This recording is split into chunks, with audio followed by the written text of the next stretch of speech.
are forgetting behind the wheel that that they are in Alameda and the speed limit is 25. So sometimes people are getting a little ahead of themselves and going a little bit faster than they should be. So making sure that we're wearing our helmets and we're out there safely. But enjoying the fresh air in a socially distant way, I think, is a big priority, and I want to make sure that people continue to do that.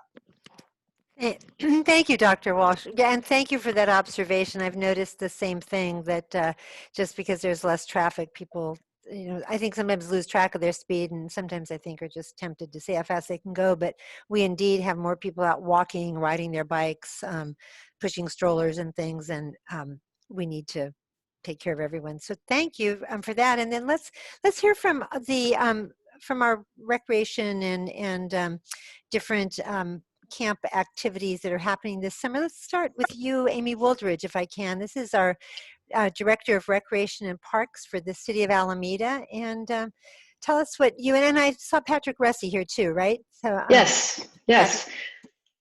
Also from Recreation and Parks. So between the two of you, and I don't know if you have any other stuff, but what should Alameda families whose children are interested in some camp activity, there you are, Pat, what should they know about from ARPD? Yeah, thank you, Mayor. And yes, our recreation manager, Patrick Russi, is here. He and our other staff, Christina Bailey, have done an amazing amount of work. We've been working closely with the Alameda County Department of Health. I met with them last week to ensure that we're following all safety and sanitization protocols and all of their summer camp guidelines. We just opened registration for our camps this morning. They're already full, but I encourage people to get on the wait list because we are going to be continuing to add locations. And what we're doing is putting small groups of 12. They're called stable groups. Some people call them bubbles.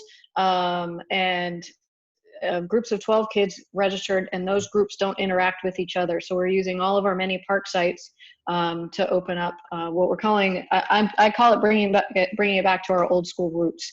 It'll be mostly outside and doing a lot of activities and making sure those group of 12 are having fun, but safely doing that and with just that group. So we have our WOW camp, our World of Wonder for elementary kids. We also have opened our tween camps for 6th to 8th graders. We also have opened our day camp for Hidden Cove, the little ones, K-2, and Trails End, 3rd to 5th graders. The difference is that both of those will be at Crown Beach, Alameda, all summer, rather than the older ones going up to Redwood Regional Park. All of our usual other programs are canceled, especially drop-in programs, but also for now aquatics as well. We are staying in touch with the health department. We will be opening things up as we are able to. Some of the way the programs will look to ensure the children's safety, one is that staff and campers will be required to do a daily wellness check, including a temperature check. We'll be asking parents to drive up and stay in their car, and their kids will be checked and walked by staff to their cohort of 12. We also are making sure, as I mentioned, we have these stable groups of 12, and we have 3-week sessions. So we're not doing our 1-week sessions as we normally would, and because the county health has asked that in order to ensure that we're able to do the contact tracing and able to isolate kids and families and create a safer environment, that we're doing a minimum of 3-week sessions. Lastly, there won't be any out-of-town field trips, but we're doing as much as we can to bring fun activities to the sites themselves. And lastly, I just want to note for all of the camps that are being offered, including ours and for the parents, that county health requirements will continue to change. We know they're issuing more guidelines in a couple weeks, so parents can expect both ARPD and I'm sure all camps to continue to adjust to that and open up where we can. Thanks, Amy. Amy, I just wanted to clarify one thing. You'd said that that in these stable groups or bubbles, as you called them, they don't interact with each other. You meant that a group of 12 and their leader won't interact with other groups. Yes. Thank you for the clarification. Yes, it's actually, as you mentioned, there's such a need for the social development of kids right now. I have a 10-year-old who's going to be in the tween camp, and he's just really needing to be with other kids, and as they all are. And so the great thing about these stable groups of 12 for 3 weeks is they can interact fully with each other outside without masks on, sharing equipment, and then anytime equipment is used, planned to be used for another group, that's when we sanitize and take care of everything. And then we sanitize at the end of each day and have other protocols. But it's really a chance for them to be with those kids as kids are meant to be, in a safe way. And then those groups of 12 don't interact with other groups. Thank you for the clarification. Yeah, thank you for that. How about, can we unmute Kelsey McEwen from Bladium and hear about what Bladium has in store? Perfect. Hi, everyone. Thank you for allowing me to be here, and I'm really excited to talk about Camp Palladium. So for the first couple of weeks, usually Camp Palladium offers a number of different programs. Right now, we've decided it's the most appropriate to just offer our Camp Palladium.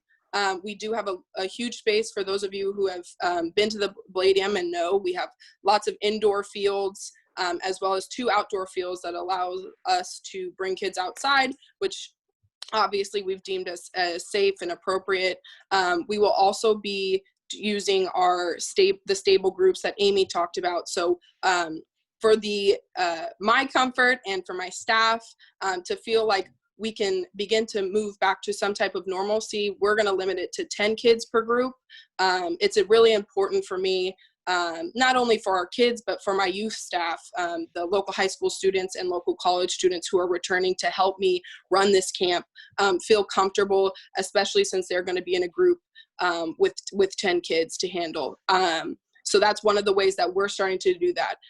Brad and David, who are the owners of the Palladium, have done a really phenomenal job in connecting me to resources with other gyms who are going through the same experiences that we are, and how to tweak our programming so that we allow for as much social distancing within our groups and fun, active activities to keep our kids active and healthy during this time. I'm from the community, and I've made sure that I've stayed connected with our community parents to see what their kids are missing. And one of my biggest mottos is just letting kids be kids. They have so much stress in school and after school activities, and to be the best they can be. And of course, I always encourage that, but I want them to come into the Palladium this summer and be able to relax and be able to talk to someone their own age that isn't their sibling, and isn't mom or dad, and just be a kid. So we're gonna allow blocks of those times just for kids to hang out. Some of the local camps that have already started are having these challenges, and I think our space provides a safe space for kids to be able to do that. Sorry, go ahead. No problem. And I just want to let all the parents know, as we continue to navigate these unprecedented times, we will hopefully begin to offer some more of our programmings back, but Camp Palladium will start June 22nd. Great. And just for people who might not know, where is Palladium located? Yeah, we're on the base in Alameda. So at the other end of Alameda, it's a large old airplane hangar. So we have plenty of space to keep kids active and safe. And if someone wanted to register for your program, would they go online? How do you do that? Yes, go on to palladiumalameda.com. We just opened our registration yesterday. I'm looking at my email right now. I have 100 emails that of a lot of questions from parents, and I'm going to be working on that today and tomorrow. Good luck with that. To everybody, and make sure all of your questions are answered. Thank you. Nope. Thanks so much, Kelsey. That was great. Let's go to Bonnie Wayman now. Bonnie's got a great camp called Easy Street Cycling. Well, she'll tell you more about it. Yeah. Bonnie Wayman, welcome. Yeah, hi. So most people have to change their larger camps, but it's not that different for us because my camps have always been outside, and our groups are groups of kids of 7 or less, just because that's a safer way for us to control them on, well, we can't control them, but we try, on the roads, around cars and stuff. And let's see, I think it was Amy that said that you had wait lists. So I have my regular camp is Street Skills Camp, which is designed for kids starting middle school and up. And the idea is that we start to teach them that they are not pedestrians when they're on their bikes. This applies to everyone on their bikes. Listen And up, we start people. teaching them the rules of the road because they've only learned their rights as pedestrians. So we teach them the rules of the road and what to expect from other drivers and anticipating when drivers are making mistakes and how to avoid crashes. And we take them from, because we have such small groups, we can take them from literally their house, if it's in Alameda, and show them the route we recommend to their school and have them practice riding it, talk about where the busy intersections. You know, kids don't know about things like casual carpools. Well, they're not in existence now, but the casual carpools come back, or the streets that people turn on to get onto to get to the tube, or, you know, just the busy traffic that's not part of their usual stuff. And then we show them at their schools how to lock their bikes up at their schools and stuff like that. So those camps are, as of right now, sold out, but there are waiting lists. And if people sign up on the waiting list and there's enough interest in the waiting list, I can try to get another instructor, and then we can sometimes open up another group. But the big reveal as of just today, for the first time ever, and this morning, I can now say that I'm going to release some registration starting tomorrow for what I'm going to call bike skills camps for kids in 3rd through 5th grade. And this will be, I'm going to be using a lot of, we'll see Kelsey over there on the base, because we're going to be on the base, and we're going to be in Sweeney Park, and we're going to be taking advantage of our slow streets on Pacific. Oh, yeah. And we're going to be taking advantage of Gene Sweeney Park, and all of the great facilities that we have. So it's going to be mostly off-road areas for kids to practice their bike skills and games. And that'll be like a half-day camp that's 3 days a week. Cool. I do want to say that I also work with Bike East Bay, and if they will be reaching out to Sarah soon to promote that we're going to have a Zoom class, a free one that I'll teach on urban cycling that anybody can join. And since there's so many new bike riders out there, it'd be really great for people just to find out what the laws are, because most people know pedestrian laws, but not bike laws. And if I could say one thing, when you get on your bike, ride it the same way you would do driving your car. So same rules apply, stop signs and everything to avoid crashes and stuff. But maybe wear a helmet, right? He said, but maybe you don't wear a helmet when you're driving a car, but when you're riding your bike. That is true. Yeah. But you wear your seatbelt. Yes, right. The safety. And Bonnie, what is the age range of your camps? So the bike skills camp will be kids starting 3rd through 5th grade. And then the street skills camp, right now I have kids 5th grade and up. But there could be some movement if some of those 5th graders decide to move to the bike skills, and then we could have some more openings for kids. It's really about kids learning to ride by themselves and independence and stuff like that. Great. All right. Thank you. And they all sound good. I want to go.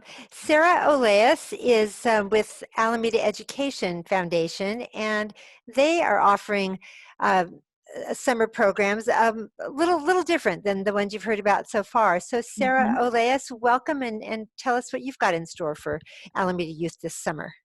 Thanks, Marilyn. So normally we hold in-person camps over a 5-week period, and we have about 700 children that take part in those camps, and they're K through 8 for children that are not incoming children to school, but children that are already completing those grades. But we are on a school campus and schools are closed. So we decided, given that it's a huge amount of work, as everybody who runs summer camps on this knows how much work it is to develop a program, we decided about 3 weeks ago that we really had to pivot very quickly to offering a virtual program, given that we would not be able to hold our program on Otis campus this year. We have about 50 camps, and they will be starting on the 15th of June and running through till the 7th of August. They are weekly, and we have everything from, we have academic programs, which are more the traditional Spanish and project math programs, coding and the sciences. But then we have a lot of other things as well. Anybody want to do bread making? I actually want to learn how to do the bread making, but we've got bread making, we have digital arts programs, we have performing arts with guitar, children can learn how to develop a good old-fashioned radio play. So we're having a radio play production program, circus, rock band. We're also running a health and fitness program for 4th through 8th graders so they can sweat all over in their own backyard and not all over each other. We're actually going to start that in July, and it'll run Monday, Wednesday, Friday in the afternoons, and for an hour each time to try and get the students ready for getting fit for hopefully some sports that'll be happening in the fall. So that's something that's a little bit different. So yeah, we have a huge range of programs. Like I said, we have 50 programs, and we also have, which is proving to be extremely popular, a college essay writing program for high school students, which is a very different way of writing for high schoolers. So it's helping them learn the skills as to how to write their college essays. We only had 12 spaces. We already have 30 on the wait list. So we're looking at adding extra programs for that, but that's turning out to be extremely popular. Our registrations opened last Wednesday. We already have about 200 students registered. Some camps are already full. And a lot of parents who had already registered for our in-person camps have come now over to the virtual side. And the thing about this is we can be open to the world, not just Alameda. So it's very cool. We've got cousins who are on the East Coast taking programs with their cousins who live in Alameda, which is really fun. But yeah, so it's completely different to obviously the in-person experience. And of course, a lot of children are very sick of looking at screens, but this is a productive way of being on a screen and still being able to engage with people on a screen. But for the parents that are still more concerned about the issues of COVID, it's a win-win. They get to be entertained, they get to learn something, and they're very reasonably priced, and they range between 7.5 to 10 hours a week. So it's not like they're stuck on a screen all day, every day. Thank you, Sarah, for all that. And I want to ask Sarah and then go back to Bonnie. Just remind us how, if your child is interested in a program that AEF offers, Sarah, what should they do? They go to our website, which is alamedaeducation.org, and they click on the blue summer camp button. All right. And how about you, Bonnie? What do your budding cyclists need to do to get into your camp? EasyStreetCycling.com. I forgot to say, and I should say it even though it's repetitive, but we are also following the same county guidelines, and it's great because there's a lot less contact. We can keep kids touching their own bikes, and we're doing the same masking, temperature taking, lots of sanitizer, spraying things down, all the same stuff like that. I also wanted to let folks know that our bike shops are overwhelmed. Some of them have a month-long waiting list to get on just to get your bike tuned up. So if anybody's thinking of going to camp or wanting to ride it all this summer, please call one of our local bike shops and talk to them and find out how fast you can get in to have your bike looked at to make sure that everything is okay. So when you do go out on the road, you're still good and things don't fall off and you don't get hurt. Thank you. And thank you for that plug for our local businesses that have had a tough time with the shelter in place, although bike shops have been open all along because bicycle riding was considered a form of transportation, essential activity, which I loved. So now, thank you for everyone for sharing. And I'm sure that we have questions that the incomparable Sarah Henry is going to start tossing out to us. So, and everybody can unmute yourself to answer whatever question is directed to you. So Sarah, take it away. Thanks, Mayor. First question here is for Kelsey, talking about the Palladium programs, and somebody had emailed you a bit ago, and now that everything's open, are you going to go back and get back to parents, or what's the best way for people to get in touch with you directly in a time-sensitive way? Yeah, so I actually just returned back to work. So I have all of those emails waiting for me. I plan on having all of those answered at the latest Sunday. If for some reason I missed your email, please do not hesitate to just email me again, because now I'm on it. I've reactivated everything onto my cell phone, so it pops right up. So at the latest, you'll hear from me by Sunday, most likely sooner. but any other questions, yeah, I would go directly through my AlamedaKids@Palladium.com email. Okay, so that's AlamedaKids@Palladium.com. Correct. Great. And then Amy, first a comment and a question. The comment is talking about this person has a recommendation for the small group or the bubble. They suggest maybe we call it a pod. So just for your consideration. And then for another one for you, Amy, a question. Can people request who is in their pod or a small group? At this time, we are putting siblings per the county health order. Siblings are in the same group.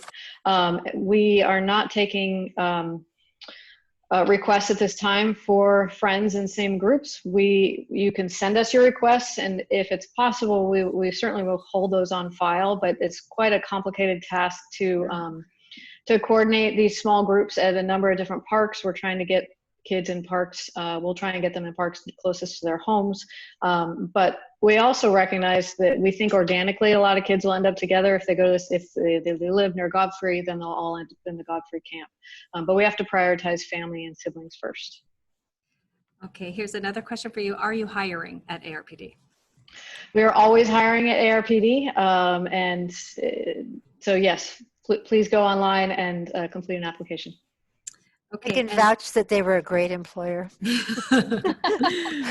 And really, it's a great first job for many young people. Great training, and yes, I remember my days there fondly. Absolutely, we have a great team. You do. Amy, here's another one. It might be more for the East Bay Regional Park District, but somebody's asked, we have swimming in the bay, why not lifeguards? And then I'll ask a second question about the Encinal boat ramp. In terms of lifeguards at Alameda Beach? Mm-hmm, exactly. Yeah, lifeguards. Oh. Yeah, that would be that'd be a policy issue for East Bay Regional Park District as they manage Alameda Beach. And we don't yet have pools open for Alameda City and AUSD pools. Okay, and somebody has I think this is just a comment, but saying that at the Encinal boat ramp that there are dogs there, and then also that we need to get some critter-proof trash cans. All right, we will work on that. And then Mayor, somebody has asked if masks and social distance are both needed, and if we really need to take steps to do social distancing if we're wearing masks. So I will happily defer to the pediatricians in the group, but I'll also channel the County Public Health Officer, Dr. Erica Pon, and I pretty much hang on her every word. She says that yes, you do need both. That the social distance is, the masks are certainly a protection for other people. You protect me when you're wearing a mask, and I protect you when I'm wearing a mask, but masks don't catch everything. And so the 6 feet, and the 6 feet is under normal circumstances. That's the distance that those droplets can travel. I feel really self-conscious saying this when doctors are present. But if you're doing aerobic exercise like running, you're expelling those droplets even more forcefully, a greater distance. So at this point in time, but I'd love to have the pediatricians chime in. We're just not flattening that curve. We have seen hospitalizations increase this week faster than they have since the shelter-in-place order was imposed, and part of that is we've opened up more venues, construction, and some different employment venues, and so I certainly think it's still advisable to do both. But Dr. Walsh and then Dr. Parker, what would you add to that? I agree. I think that there are a lot of variables that go into whether or not somebody's going to contract, become ill, or get infected with COVID or any respiratory virus for that matter. And so what we know is that distance helps. Respiratory droplets shoot out about 3 feet and then fall to the ground. So why don't we have a little bit more space? And so 6 feet is better than 3 feet and gives us that margin of safety that we think is appropriate. And masks certainly do reduce the amount of respiratory droplets that come out of our mouth when we're speaking, when we're breathing, and so that's where we are protecting others by the mask that we wear. So all that to say, I think that is important to wear masks and socially distance. We need, those are things that are under our control that we can do that we know are effective. That being said, it is, if we're outside running, going for a jog, on the beach, it is difficult to exercise aerobically with a mask on. So I think it's okay to not wear a mask if you're riding a bicycle for exercise, if you're jogging for exercise, because you're going to be out in an outside space. The other important variable is the duration of time that you're in close proximity to another Good person. point. Yeah. And so if you're running, if somebody runs by you, this is a moment, a flash in time where the chances of getting an infectious dose of virus is very low. Plus, we're outside and the air is swirling around, and so all of that makes being outside exercising a pretty safe endeavor. So that's where I come down with that, and so I hope that's Appreciate that. Yeah, no, thank you. And Anne, Dr. Parker, how about you? This is the mother of 4 cross-country runners, I might add. Yes, I totally agree. I don't have anything else to add. At this time, the recommendation is very clear to do both. But I also agree, when you're outside, when you're doing physical activity, as long as you're social distancing, minimizing time that you're close to or with somebody, that it's a pretty safe situation. There is, like Dr. Walsh said, there are many factors that contribute to being able to contract COVID-19. And one of them is the amount of time that you're together. So just passing by somebody, generally you're not going to, particularly if you're outside. It is about droplet spread. So the mask helps with the droplet, but it is pretty hard to run with a mask on. So I have nothing else to add, really. I just think we need to keep working on it and not give up. This is going to go on a long time. Right. We're not going to see the end of this for a very long time, unfortunately. So we need to figure out how to make it work. Someone asked a follow-up question about children that are under 12. Is the mask and distance both recommended or required for them as well? Well, the under 12 is not required under the public health officer's order, but what would you say, Dr. Parker? Yes, most kids under about 3 or 4 won't wear the mask for any period of time. They just don't tolerate it, and that's fine. But I think as soon as we can teach them to wear masks and encourage them to wear masks, that we should be doing that. Your thoughts, Dr. Walsh? She's nodding. Yeah. Yes, I agree. I agree. A child, if you might have a 3-year-old who embraces wearing a mask, and that's okay. I think the public health order is that children over 12 need to be wearing a mask, and those under 12, it's not mandatory, but I think that we should try. Yeah. Thank you. Here's another question for you, Amy, and there's 2 questions and they're related. So the first is saying that siblings being grouped together, that they could really use a break from one another, to put it mildly. And then they say, how will leaders deal with this issue? How will leaders deal with this issue in a small group, and how a big age difference with siblings would be considered in the same bubble? And then second to that, somebody has asked if there's been consideration to have people identify their trusted friends and family to create a pod as isolation, if that's one of the suggestions. Yeah, we're happy to take that suggestion, and we're happy to take the information of kids that want to be grouped together. We just cannot guarantee anything because of all the complexities, as I mentioned, and most of our parks are small enough as neighborhood parks that we can only have one pod of kids, of 12 kids, and so we just are balancing a lot of different logistics. In terms of siblings, it's funny, that's actually a conversation our staff and I had, and I said, what if we have siblings that are I'm running out of battery, that are 1st and 5th graders, and Currently, the order, we're trying to get clarification on the county order. Currently, it reads that siblings should, same household should be in the pod of 12, but we're working to get clarity on that from the county. And if parents choose not to have them in the same pod, then we'll certainly take that information into account as well. Great. And I think for everybody, or for Sarah and Bonnie and for Amy, what are the camps that are starting next week? Okay, who wants to go first on that one? Next week is the week of, what is it, the week of? The 8th. 8th. Anybody got a camp? I got Kelsey. Have you got a camp starting next week, Kelsey? No, we're not opening until June 22nd. We've had a lot of cleaning and construction to make sure that the building is safe. So it will be safe to do so June 22nd for us. Okay. June And what did you say, Amy? I'm sorry. Sorry, we're starting June 15th. June 15th. Okay. Bonnie, what about you? as well. June 15th as well. Sarah, you've got the online camps. How soon are they starting? June 15th.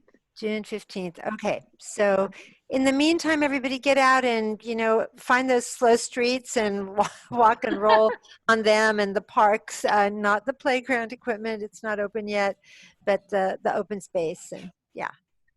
Thank you for hosting. Oh, my pleasure. Thank you.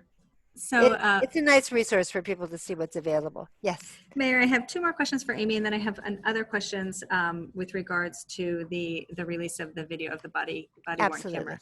Happy to take them when we finish with the recreation ones. So Amy, I think the last 2 questions that are here for you, one is asking what how old you have to be to work at ARPD? We have some folks at 16. We have some positions at 16 that are more limited work hour and scope, and then 18 and up. And actually 2 more after that. So can kids leave tween camp on their own at any time, or is there specific check-in, check-out times? The parents have to choose on the registration form. They should be staying for the camp time, but the parents can choose if they want to sign themselves. They want to allow their child to sign themselves out, and some parents do choose that for their older kids. Could they leave before camp was over if they wanted to? We don't encourage it, but that's a conversation we have with the parents. Okay. And then the question about when playgrounds might be open again. That's really up to the county. I don't expect that to be for a while. All of our amenities in the parks, basketball is another one, that hoops may be a while. When I met with the county a week or 2 ago, it sounded like playgrounds. Unfortunately, we're ways out because there's such high touch contact points. And it's not something that we can clean in between kids in any meaningful way. Just for clarification, what we do and the notices we post at our parks, that all comes from the county. We are bound to obey the county public health officers' orders. And while Alameda, knock on wood, has, relative to the rest of the county, I kind of check this obsessively, but we've been the 3rd lowest per capita rate of COVID cases in the county. But again, that's not something to get too excited about, because our rate is climbing slowly but steadily up. We have not flattened the increase in the number of cases. And so I think residents are doing a great job. I do want to just commend everybody who's listening that you have done everything that's been asked of you. You have sheltered in place when we asked you to do that. You have worn your face coverings. I'm assuming you're washing your hands frequently too. But, and then when we had to go on a curfew for a couple of days, you did that. And I am really just so grateful. And it really is an honor to be a member of this town. We're about 79,000 in population, but in a lot of ways it feels like a small town. And it's because we have the kind of caring residents that we have. So as soon as we can open up again, we will. I know it's tough. We were on a call with the elected officials, have a weekly call with the county public health officer. And like the city of Dublin is in Alameda County and still under all the restrictions Alameda County is in.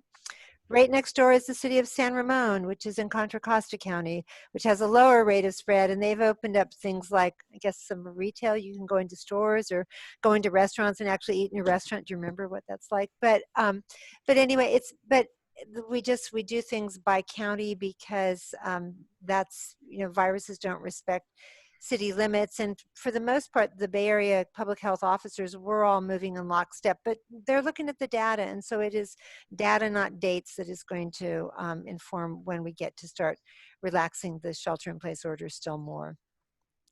Amy, one follow-up question, is Harrington Park being used? We haven't identified all of the parks yet. It also depends on our number of staffing. At this moment in time, Harrington's not planned for a park site because it's really more of an athletic field. So Mayor, several people have asked for an update about the body-worn camera footage that was to be released today. Yeah, so we're going to pivot to a very important topic and has been top of my mind along with everything else since last week. There, as I'm sure people are aware, there was an incident involving Alameda Police Department where someone called the police on a gentleman who was jogging or exercising. He was African American. Anyway, he was stopped. He was arrested, cited, and it, unfortunate is too minimal a term, but it was just awful, unfortunate in the context of the times. So many of you have seen I have seen the cell phone video that was taken by someone watching from the street. There is also, our officers wear body-worn cameras, and there's also footage for that. And so that is going to be shared and released with the public. And when I asked about it yesterday, when I was in City Hall, I was told that it was being prepared to be released. And the only things that are removed from it is when that sort of footage is released to the public, there's privacy considerations. So if the person is being asked his or her name and address and telephone number, that is not going to be shared on a publicly released body-worn camera. Now, I am aware of the cell phone footage that is out there that uses the individuals, and it was a man. People are aware of that now, and uses his name. I wish it hadn't. I do think people have an expectation of privacy, but that is what I understand is standing between being released. And I will tell you, I have been on a Zoom meeting since 9 o'clock this morning, so I haven't had a chance to check any updates in what's going on at City Hall. And Sarah, I don't know if you've probably been in the Emergency Operations Center, so you might be closer to do you know something that I don't know? Just to say that we're working on getting the files finished and then getting them uploaded so that we can post them today. Today, okay. Yeah. So sometime today, and people, they would be able to get that from the we'll post it on the website. We'll post it from the city's website. And also we'll post it on, and we'll share it on social media as well. Okay. All right. Thank you for that clarification. She always knows more than I do about what's going on. Here's another statement, Mayor. During the time of COVID and increased police violence, what steps are you taking to make it safe for Black residents to exercise outside? I actually had a long call this morning with the president of our Police Officers Association. That was before I jumped on my first Zoom meeting. And I told him about some of the comments that the young people made who spoke at this rally that ended up, or this march, that ended up in front of City Hall on, was that Wednesday, Sarah?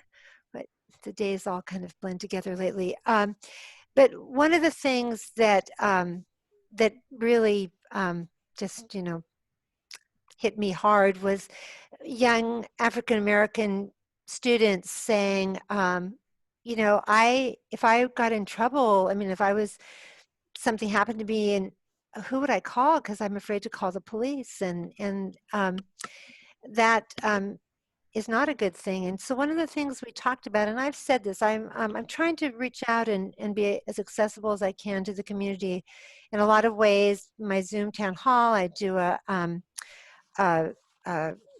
article in the paper every week, and I'm interviewed on a couple of radio interviews, and one of the things I said this week on a radio interview is to the public, stop and think about some of the things you do. This particular incident started when a resident called the police. Now, I understand, and again, I haven't seen the body-worn camera video, and I guess it probably wouldn't have the call coming in, but I'm told that someone expressed concern that someone might be having mental difficulties or something while they're out there. But I just would ask people to stop and think twice about what you're calling the police for. Certainly, if something's happening, you're being physically attacked or robbed or something, call the police. Someone walking down the street in your neighborhood who you don't recognize is not against the law.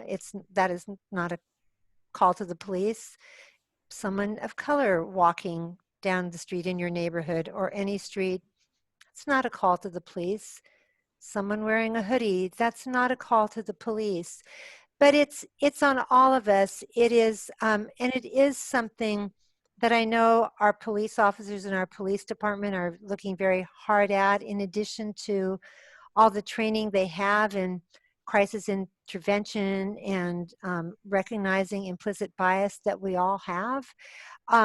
There's obviously more that needs to be done. And so one of the things that I'm working on, and I've just started working on it, but I was talking to the president of the Police Officers Association, and he's on board with me.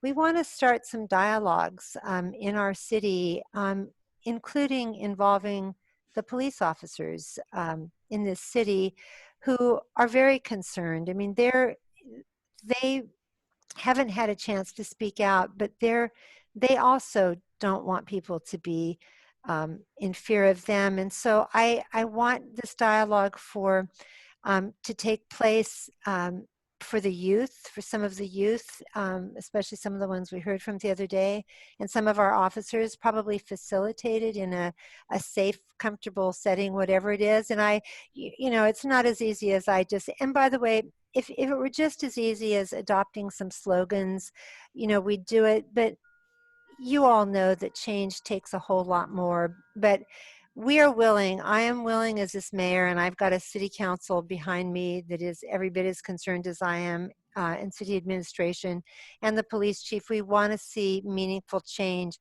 I cannot wave a magic wand and make it happen overnight, but I want to get these dialogues happening because I want people to hear face to face from each other.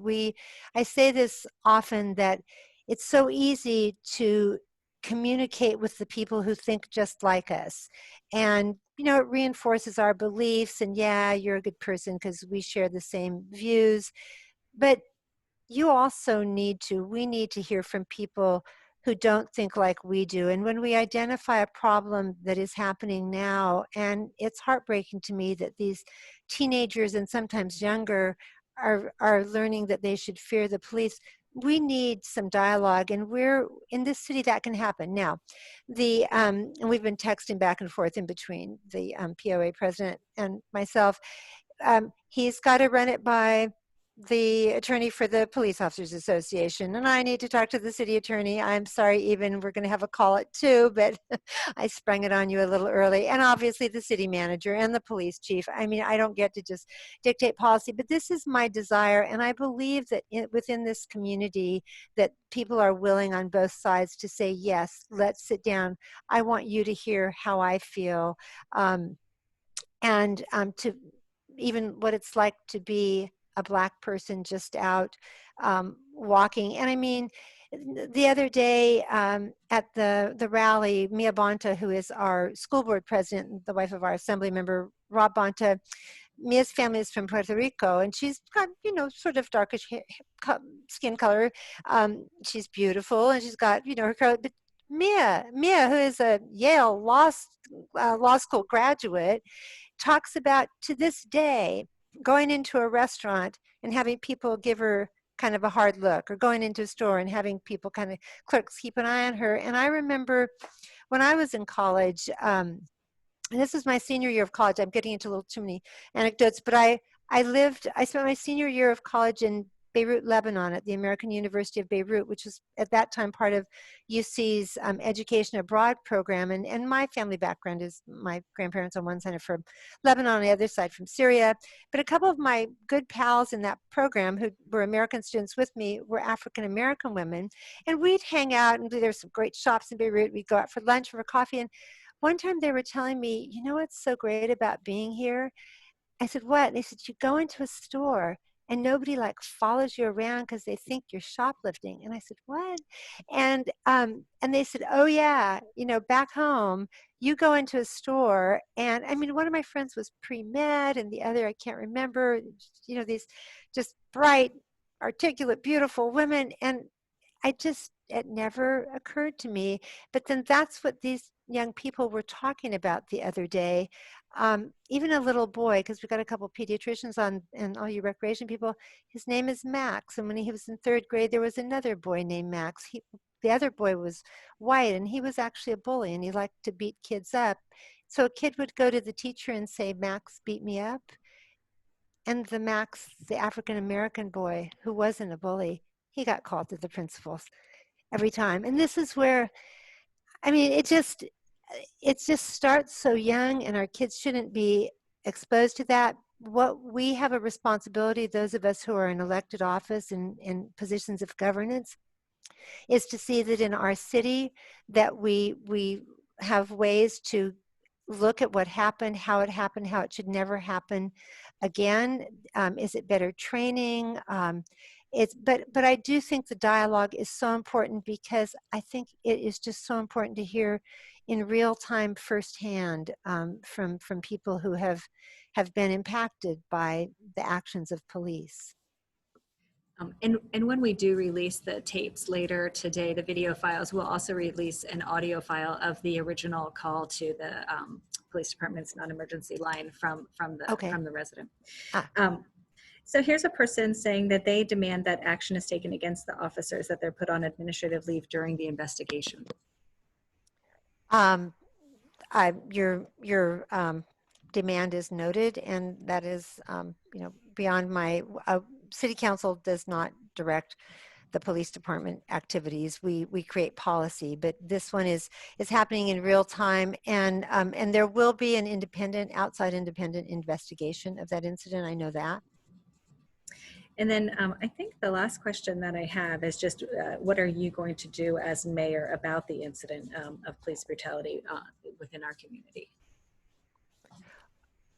I want to know what we can do, what could and should have been done differently, how that incident might have been handled. I think this is known, and I think it's fine to say those were 2 fairly new police officers. You know, how might a more experienced officer have handled it? But, you know, that's really beside the point, because you should expect the same level of treatment regardless of which officer you happen to come in contact with. But I also would like to hear from the officers when that is possible, how they're feeling, I think I don't want to put words in anyone's mouth, but I've always felt that you will have a better understanding if you hear from all sides of a situation. And I'm talking about the one in Alameda. I'm not talking about what happened in Minneapolis or Ahmaud Arbery's, that more information is coming out about that. But we have a problem in this country, and Alameda isn't exempt. And in fact, in many ways, we have a racist past, going back in time. And so when we see something, we do need to speak up. But if it was just as easy as saying, just fire them, okay, that's a possible solution. But then the answer is, and then what? Who do you hire in their place? Because we do hear from the community that they want police to patrol and keep our streets safe. Sadly, for the month of April, I haven't seen May's statistics, but with all the pressure from COVID-19, I'm sure it's related, and people being out of work, Alameda Police Department saw a 41.5% increase in domestic violence calls. And so there is, there is always a role, I believe, for good police work. And I think we're capable of that. I think we're a society, a city where our residents they're very engaged, they're smart, they, see the broad picture, they bring us ideas from elsewhere. And so I just want to say that if there were just immediate fixes, that would be amazing, but that's not the case, and I think we all know it. But I want to see meaningful change. I want to know that when we hire officers, they have the kind of training that they need to have. Maybe police training needs to be improved. I will say that just talking to the police officers, the POA president today, Alan Kobayama is his name, and he knows, and we talked about this, that I'm a firm believer in a concept called restorative justice, where you bring people who have been victimized, have been victims, face to face with the perpetrator, and I would like to see this in the context of police work as well.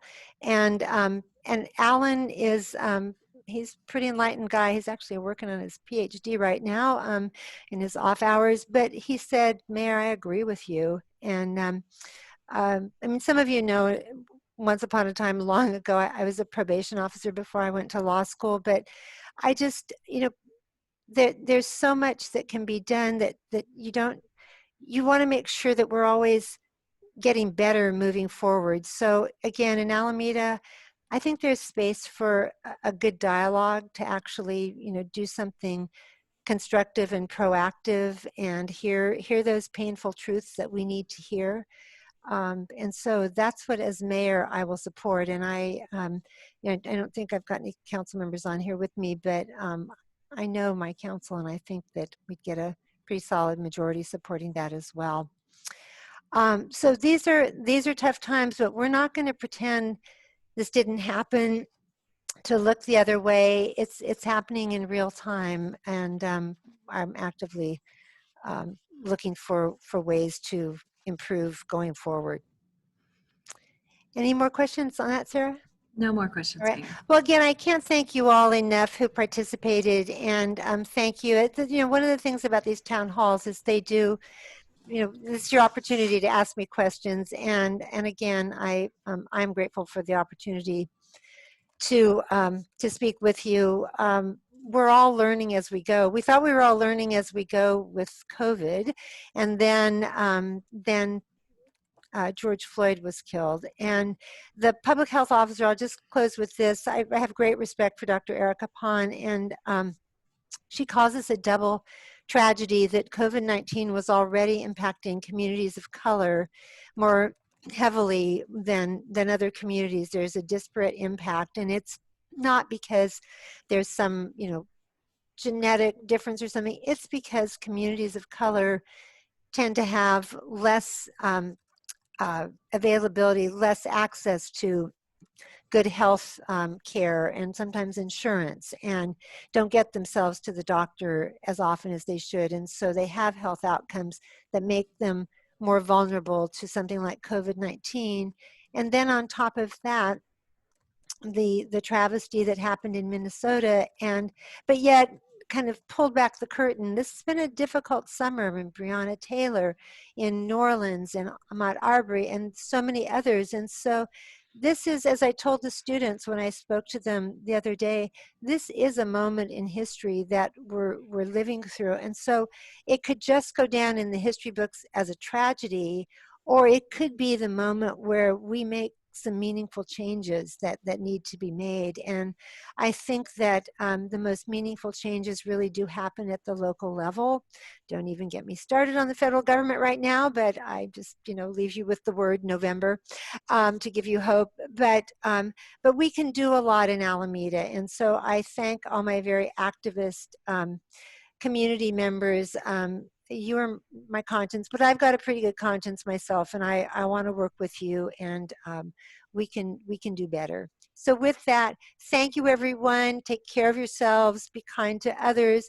Be respectful of everyone. Wear your face coverings, and have a great rest of the day and a good weekend. And thanks so much for joining us. Look forward to seeing you next week. Bye-bye. Thank you to all my guests. You were awesome. Take care. Stay safe. Bye-bye.